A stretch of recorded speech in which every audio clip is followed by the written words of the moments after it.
this out to actually prove the factorization property in Gaussian integers. For this, I will have to define what the prime number is. So let me start with this. Definition P in Gaussian integers is Gaussian prime.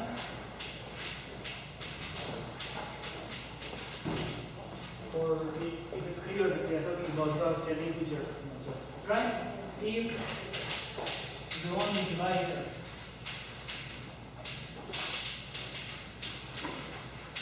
of P are units or units times P.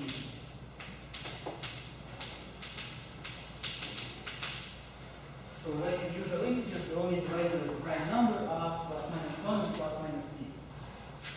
So the same thing in Gaussian integers. So if you are actually familiar with the more general theory of rings and so on, you'll recognize that this is not exactly the definition of a prime number, it's the definition of what's called irreducible element.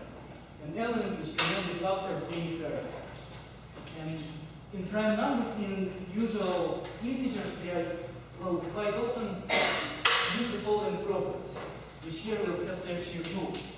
So theorem, if E is prime, and E divides the product of two integers, then E divides A, or E divides B. So in usual integers, we are very, very familiar with this. And to be honest, we are so familiar with both unique factorization and this property and so on, that we usually, well, usually just say this follows from unique factorization or something like this. But, well, if you don't have unique factorization, this property actually requires a proof. So in Gaussian integers, this property actually requires a proof, because here I'm only saying that P cannot be written as a product of two, well, not real factors. And here I'm claiming something else. If P is the divisor of the product of A and B, then P divides either A or B. So it's really a different property. And in fact, this property is actually different in other kind of integers. For example, in the kind of integers that I showed, z is square root of minus 5, you can make this definition for prime numbers, but the prime number will not satisfy this kind of theory. So if you recall, so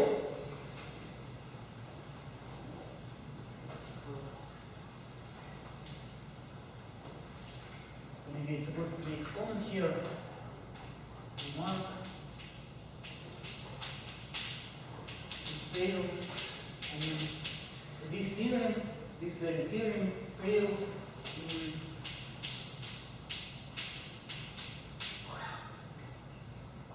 this type of integers.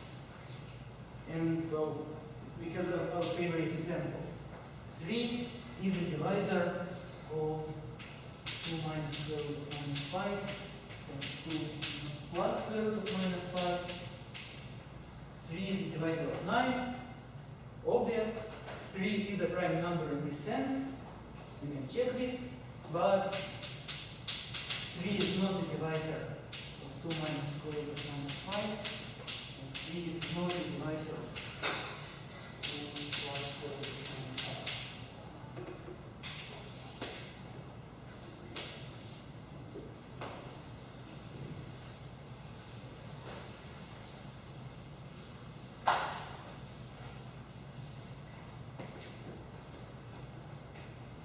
So here it is really important that we are talking about Gaussian integers.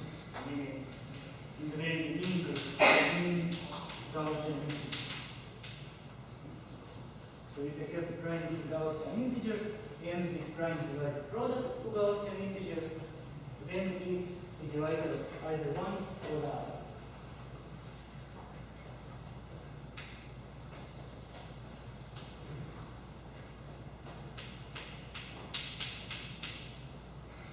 Okay, so we're going to try to prove it.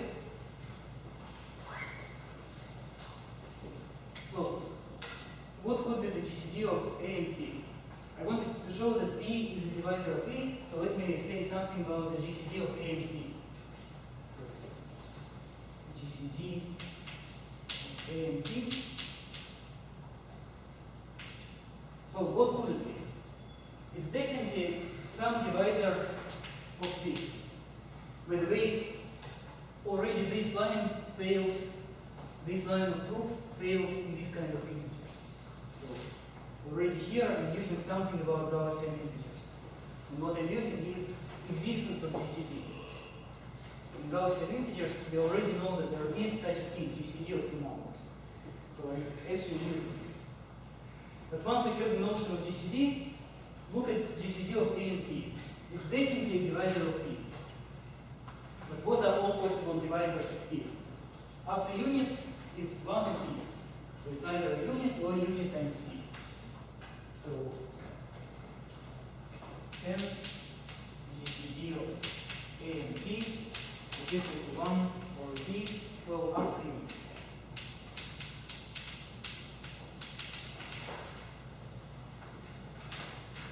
It's always a small kind of nuisance to write this up to units. In usual numbers, I have to write up to plus minus 1. Here it's up to units. So the GCD is either 1, either they are co-prime, or the GCD is P. If the GCD is P, well, then I'm done. So if GCD of A and P is equal to P, we are done. Because the GCD of A and P definitely divides A. Since P is GCD of A and P is a divisor of A. The definition, GCD of two numbers is a divisor of both these numbers. So the problem is that A is actually relatively prime to P.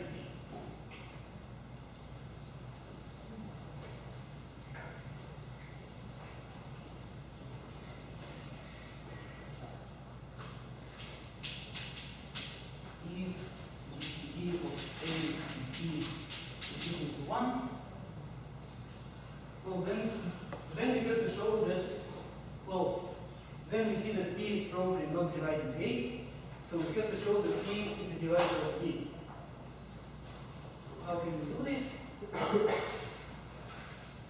Well, the idea is like this. I have this number 1 is a common divisor of A and P. So I can write 1 as a linear combination of A and P with some Gaussian integer coefficients. So I can take 1 and write it as a linear combination, lambda 1 times A plus lambda 2 times P. For some Gaussian integers, lambda 1 and lambda 2. Or lambda 1 and lambda 2 Gaussian integers. Once again, here I'm using something special about Gaussian integers. I'm using that the GCD of two numbers is of this form. And this happened because we can divide with the remainder and so on and so on. So once again, I'm using something about Gaussian integers. Something that, once again, might not be true in other kind of integers. Okay, so 1 is of this form. So let me say something about B. B, well, I can write it in the following way. B is B times 1. So I can take this line and multiply both sides by B. Then I get lambda 1 times AB plus lambda 2 times EB.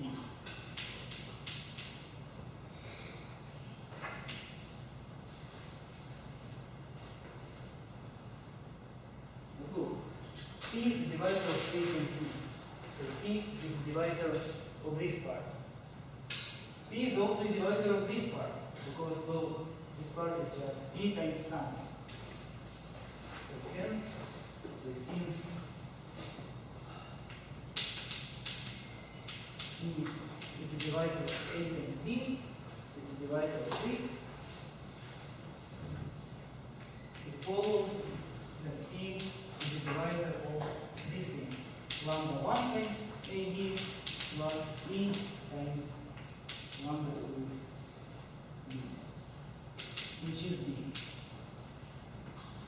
B is a divisor of B. So once again, if the GCD of A and B is equal to P, yes, if it is equal to P, then P is a divisor of A. If not, if it is equal to 1, then I can write 1 as a linear combination of A and B. I can multiply this linear combination by B, and then I say that B is a linear combination of the product AB and this kind of number P times B. But because P is a divisor of both this product and this number P times B, it is a divisor of the linear combination. It is a divisor of B. So once again, it's pretty general, pretty abstract manipulation with just symbols. And the places where we are using the term that we are actually talking about Gaussian integers, not any kind of abstract stuff, well, is maybe right here. The fact that GCD exists, and another place here. We can write GCD as a linear combination of the things of which we are trying to find the common factor. So maybe any questions about this?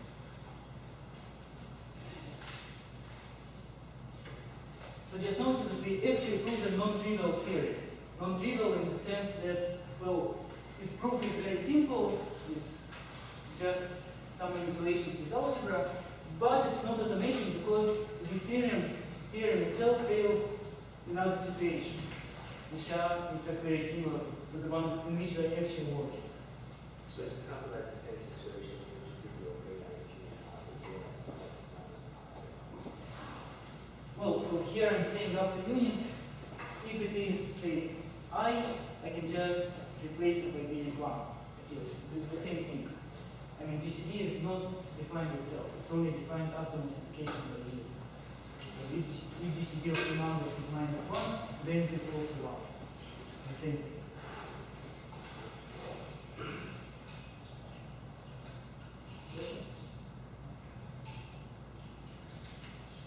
Okay, finally, let's prove the factorization.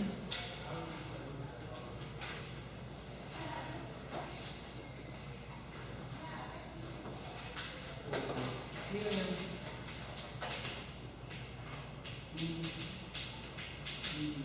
Gaussian integers.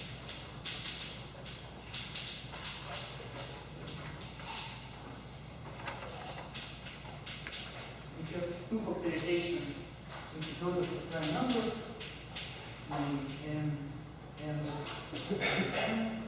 is the same as for some other product. U1 to L1 times Qn k Ln is Ui times. So if you have two different factorizations of the same number in the product of primes, then they are in fact the same factorization. Then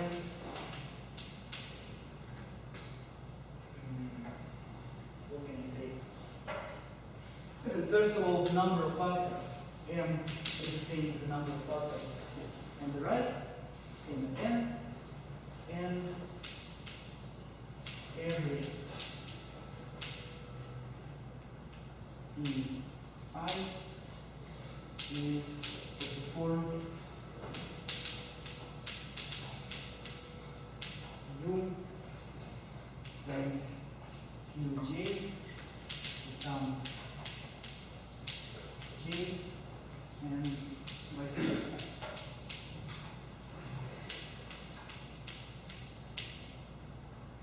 So what it says, if I have two different factorizations, then the primes that appear here and here are essentially the same. They're the same primes, well, maybe after some reordering. Maybe the first prime here is not the first prime that appears here, but rather the fifth one.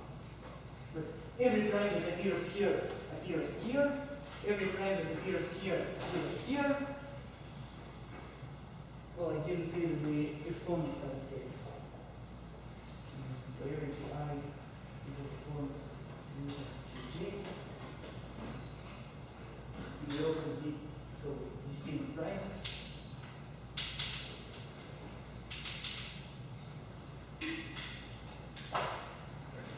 I'm in trouble. I want to say that the i's are distinct primes. J's are distinct primes.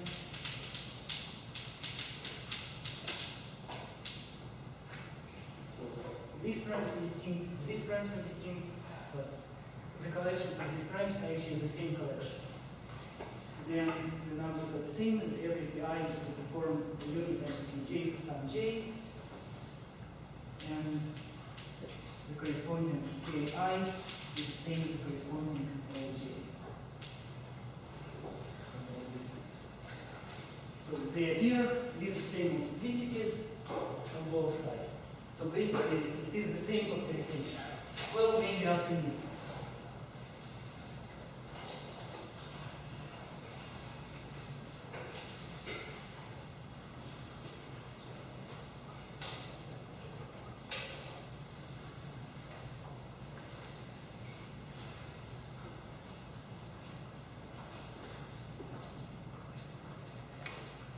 Well, once again, I still have a problem with this formulation. They are distinct primes, but distinct even up to units. I don't want to combine two primes which are a multiple of each other or up to unit.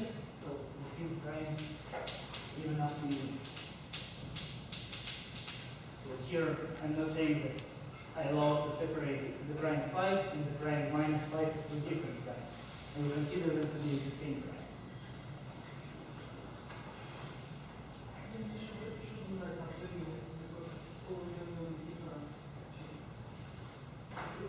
Well, so I want to prevent such situation. I'll have 5 times minus 5 times minus 5 is the same as 5 times. So something like this.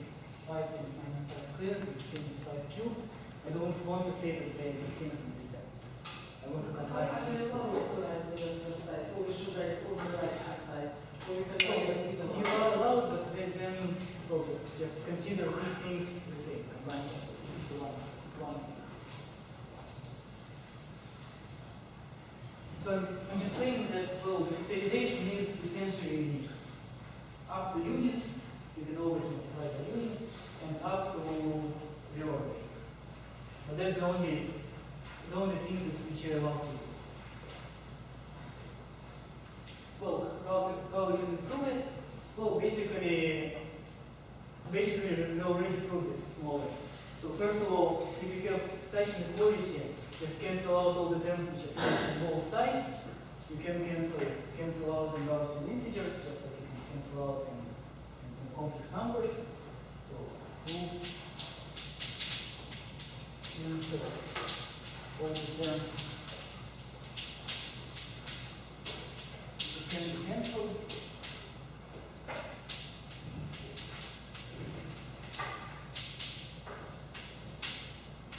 I mean, if you see the same prime appearing on both sides, just cross it out on both sides.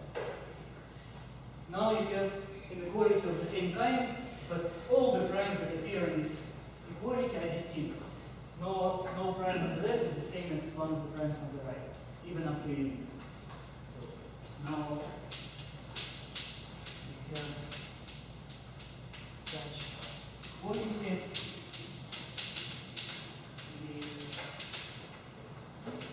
Qi and Qj, all distinct up to units. So they are really distinct. There is nothing more to cancel out. Well, but then there is a problem. Here you have, say, the prime P1, which is the divisor of the left-hand side. So P1 is definitely a divisor of P1 and K1. So, well, if one of say if K1 is greater than 1, if there is at least one prime to the power which is greater than 1, then this prime is a divisor of this integer, n. On the other hand, this integer can be written as q1 to L1 times and so on, q whatever n n. But then we know that if a prime number is a divisor of a product, then it is divisor of one of the things which appear in the product. We just prove this here. So hence, q1 divides qj to some j. If a prime number is a divisor of a product, it is a divisor of one of the factors. But such thing is a prime number. Qj is a prime number. So it doesn't have that many divisors. Either units or units times Qj itself. So hence, P1 is either a unit or the unit times Qj or the unit.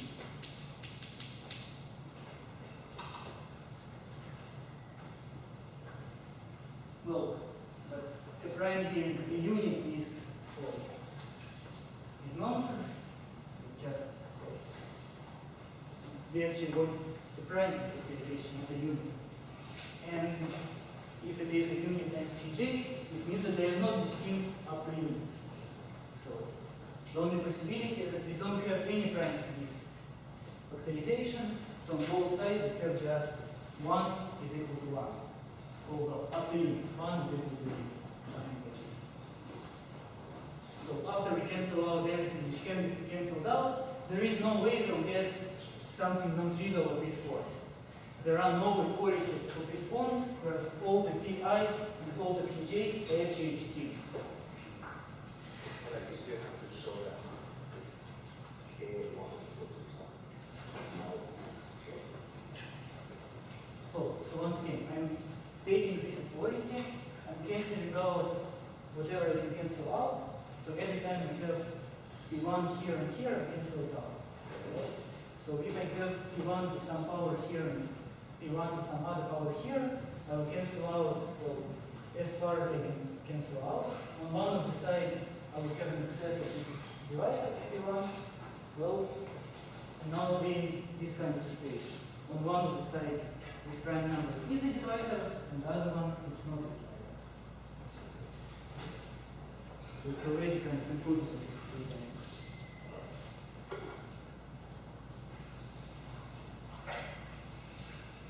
Okay, so once again, this proof is kind of abstract. It deals with, well, just with simple algebra, simple logical arguments, and the reason is because it's also very general. In every kind of number system in which you have, well, the notion of GCD, perhaps, you do have the factorization of primes.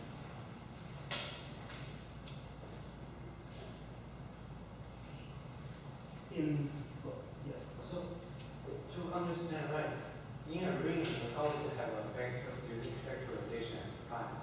No. So in general ring, there is no reason to expect that there is the notion of GCD, even less reason to expect that there is something like division with remainder.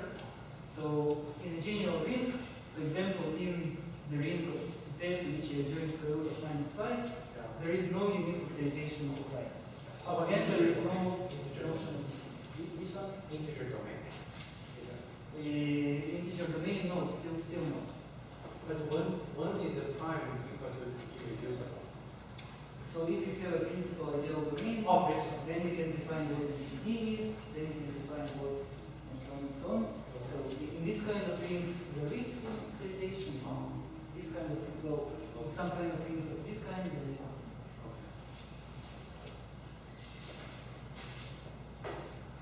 Okay, so we worked hard to, well, to show unique factorization. So maybe first any questions about unique factorization? I'm going to show some, well, simple consequences.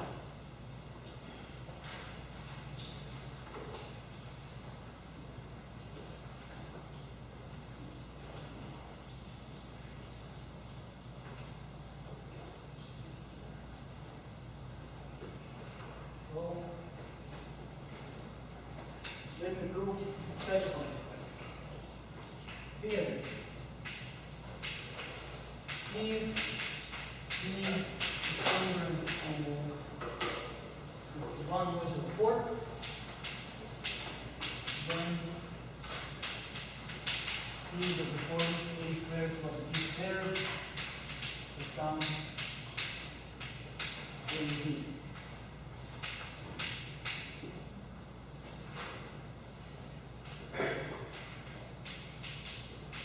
Is an integer. If I take any number, any prime number, is an integer and is prime. So if I take any prime number which is congruent to 1 modulo 4, it can be written as a sum of two squares. It's, well, let's try a couple, maybe what is the smallest one. Examples, e equal to 5. Well, how can I write it as a sum of two squares? 1 squared plus 2 squared. Next one, well, 9 doesn't work. 13.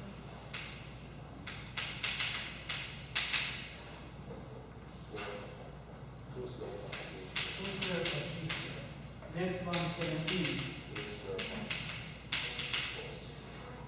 4 squared plus 1 squared. Okay, so what's next? 21, well, it's not a prime. 25 is not a prime. 29. Which one? 5 squared plus 2 squared. Yes. So basically what we are doing for now is just, we'll try a couple of small things. 1 squared plus something, 2 squared plus something, and so on. Well, we claim that this procedure will always work for any prime number which is congruent to 1 modulo 4. I'm not saying, well, how I can find this thing. I'm just saying it can be written as a sum of two squares, always. By the way, maybe a remark. Simple remark.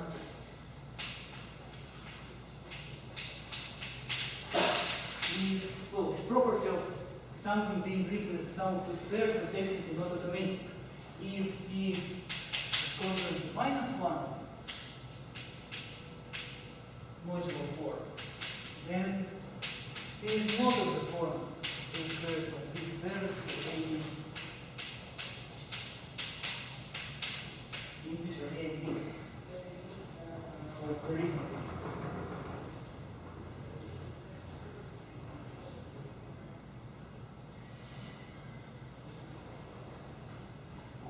Negative 1 cannot just be a square of 2 because Yes. if you square it's a positive number. So the reason modulo 4 squared is congruent to 0 or 1. All the squares, 0 squared, 1 squared, 2 squared, and 3 squared, all the residues squared give you either the result of 0 or 1 modulo 4. So sum of two squares is congruent to 0, 1, 2 modulo 4. But not to -1. So if you take 0 and 1 and add to it another number which is equal to 0 or 1, you get an answer which is 0, 1, or 2, but never -1.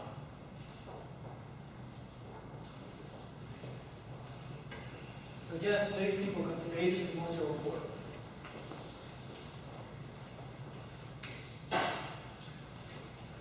Okay, so let me try to prove this theory. To prove that indeed every prime number of this form is the sum of two squares.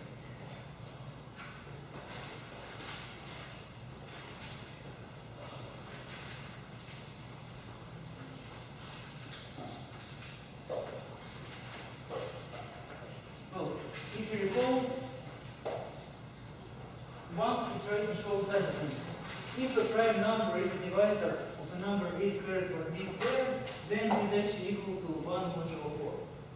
And the reason was, well, let me just briefly recall the reason. So, or maybe another remark. No. So the reason is that from the fact that b is a divisor of a squared plus b squared, we can derive the fact that minus 1 is a quadratic residue. Minus 1 is a square of something. Of, well, basically of a over b, modulo b. So our proof will start like this. B is congruent to 1 modulo 4. So minus 1 is a quadratic residue.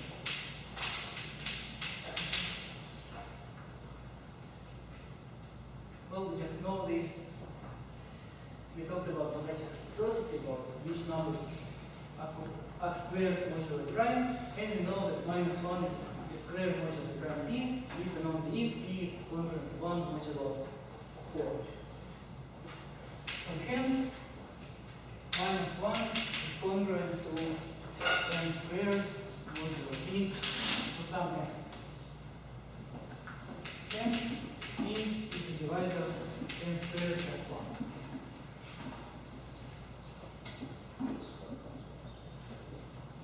Oh, yes, I can say it was 1 squared. Okay, it is not exactly of the form something squared plus something squared. It is a divisor of something of this form. So not quite as good. Now look. Let me take this number, n squared plus 1 squared. It is an integer. But an integer isn't particular a Gaussian integer. And in Gaussian integers, I can factor it. Well, one obvious place to start is like this. I can take n squared plus 1 squared and write it as n plus I times n minus I.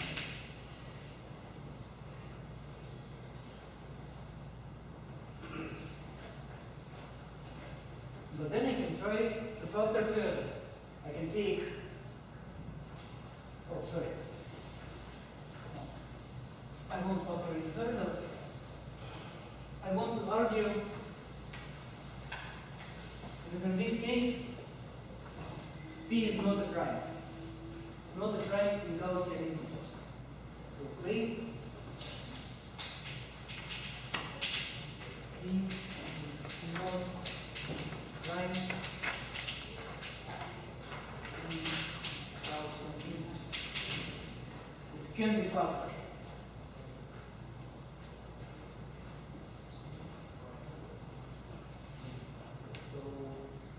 I claim that if p is a divisor of this product, then it is not a prime number. So rho p equals negative 3. Negative 3, It's 114, right? a is 1 modulo 4, and it's not a sum of this, but I see. Yes. So I definitely want to say that p is positive. In some places, I will also be using this step. Let me think where I can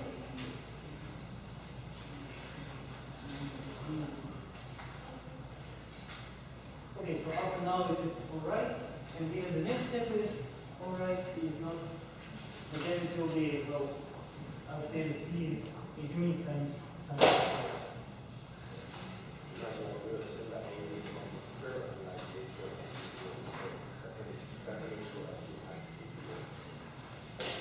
Yes, so definitely if you want p to be sound to squares, it is positive. Yes. This point was as I've written down, so minus 3 is of this kind, but it's definitely not a sum to squares because it's not. Okay, so back to this proof. What we showed is that p is a divisor of this integer, usual integer. This integer factors as a product in Gaussian integers. It's n plus I times n minus I. So now I think that p also must be factorable to these Gaussian integers. Does anyone see why?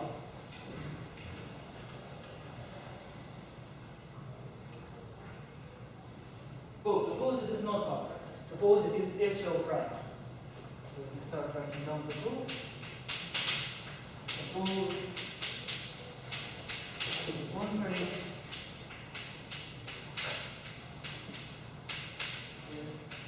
E is Gaussian prime.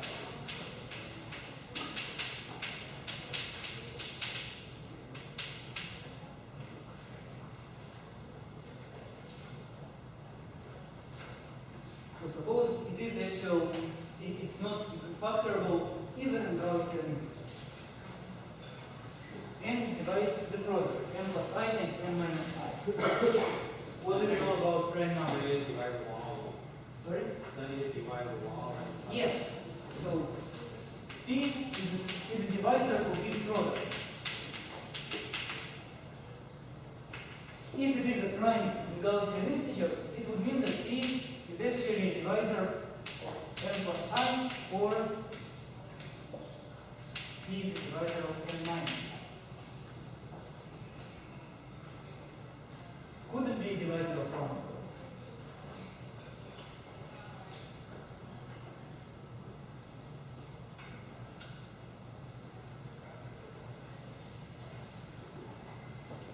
Is P ever a divisor of something with the form n, a usual integer, plus I?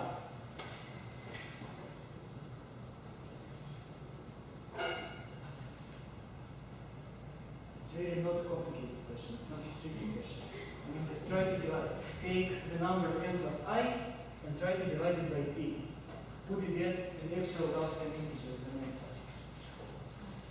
Well, of course no. If you take n plus I and divide it by P, what you get is n divided by P plus 1 divided by P times I. Well, even if n is divisible by P, would happen. The imaginary part is not an integer. It's, well, 1 over P. It's not a Gaussian integer. And similarly with minus sign. So we get the minus sign here, we get minus sign here, but still, the imaginary part is not an integer. So it's not possible for P to be a divisor of such a number.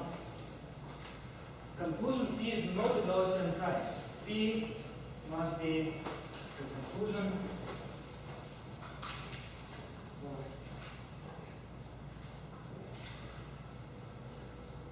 as opposed to the contrary, so this contradicts our assumption that P is Gaussian prime.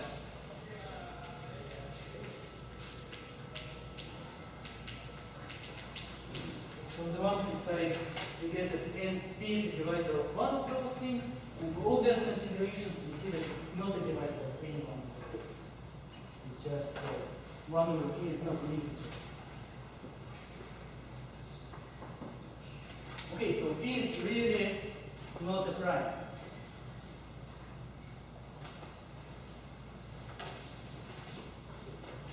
Well, it means that there is some divisor of P. So hence plus E is some sequence W for non-unit W.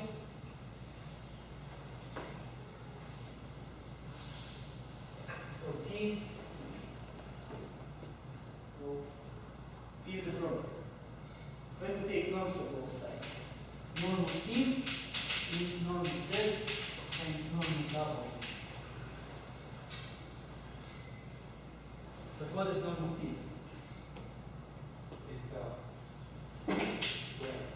Yes. Norm of a number is this number squared. So of usual number, real number. It's sum of x coordinates squared plus y coordinates squared, y coordinate is 0 here.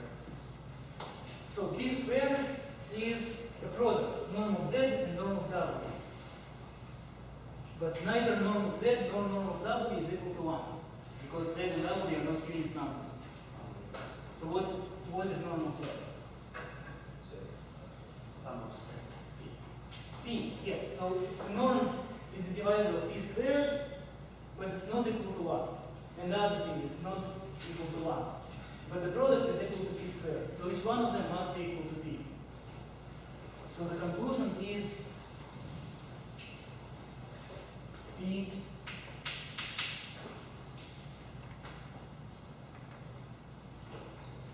is normal Z.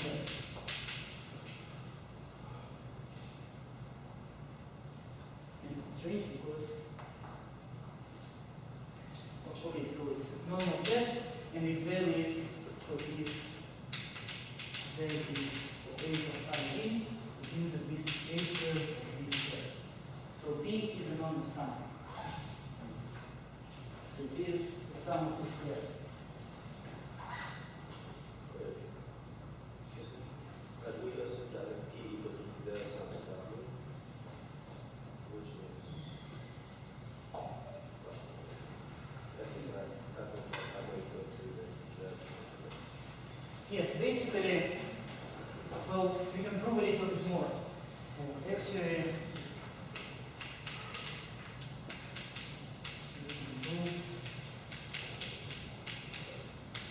this equation,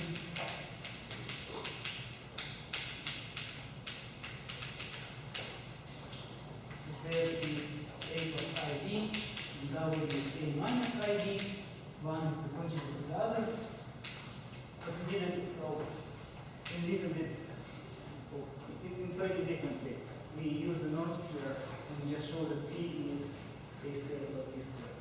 And the place where we used that p is positive number is from here to here. I mean, we say that normal Z is p and not minus p. But do I have to prove b without error? Well, suppose it is 0. Well, first of all, it's alright because I showed that p is the sum of two squares. Yeah. But then it's never equal to 0 because p is a prime number, it cannot be a square of something else.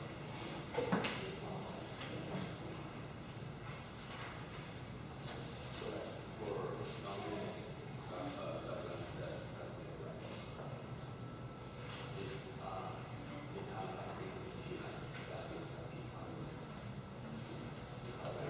Because z times w is not non-unit. P is not equal to 0. P is not equal to 0.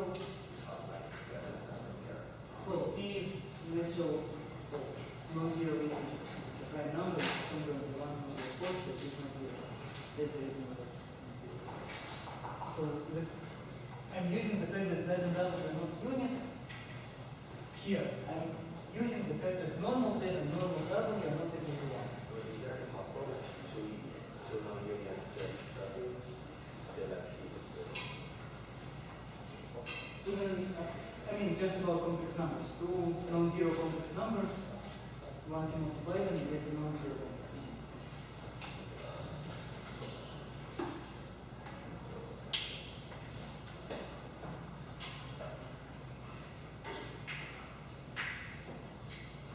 Okay, so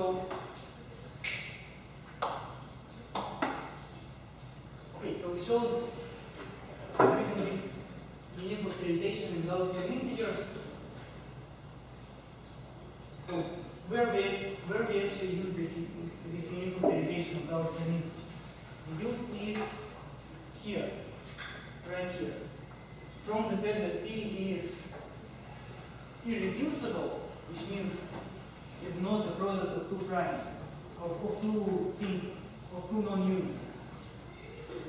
We derive the fact that if p is a divisor of a product, then p is a divisor of one of those things. So right here, we've actually used something about Gaussian integers. In different kinds of fields, in different kinds of systems of numbers, this step will not work.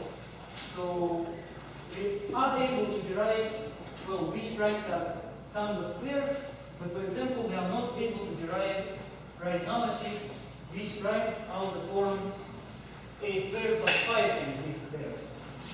We tried maybe last Thursday and we actually failed. So let me maybe write down this theorem.